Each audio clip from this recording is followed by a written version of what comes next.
कहानी एक पुरानी और सुनसान हॉस्टल की है जो शहर के बाहर एक पहाड़ी पर स्थित थी। इस हॉस्टल की दीवारों पर समय के निशान थे और इसके दरवाजों में एक अजीब सी खड़खड़ाहट थी। इस हॉस्टल में कई छात्र रहते थे, लेकिन अक्सर रात के समय अजीब आवाजें सुनाई देती थी। एक रात नए छात्र निमेश ने अपने दोस्तों से सुना कि हॉस्टल में एक भूत रहता है। सभी ने मजाक में उसे डराने की कोशिश की। निमेश ने सोचा कि यह सब बकवास है, लेकिन वह भी उत्सुक था। उसने रात को अपने दोस्तों के साथ एक योजना बनाई।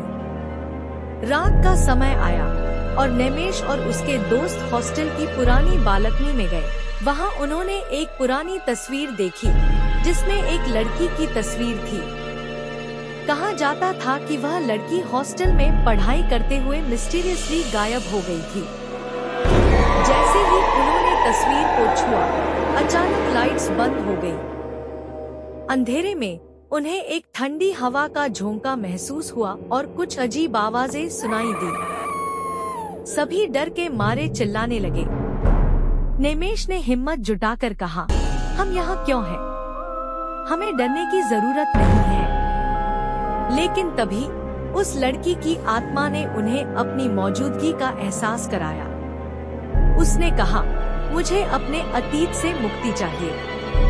मैं हमेशा अकेली रही और अब मैं शांति चाहती हूँ। निमेश और उसके दोस्तों ने समझा कि यह लड़की सिर्फ मदद चाहती थी। उन्होंने उसकी कहानी को सुना और उसे अपनी यादों को साझा करने का मौका दिया। धीरे धीरे वह आत्मा शांति में चली गई और हॉस्टल में सभी अंधेरे और डर का माहौल खत्म हो गया। अगली सुबह हॉस्टल में एक नया जीवन था। सभी छात्र अब उस भूतिया हॉस्टल के बारे में सुनकर मुस्कुराते थे और निमेश और उसके दोस्तों ने एक अद्भुत अनुभव को साझा किया।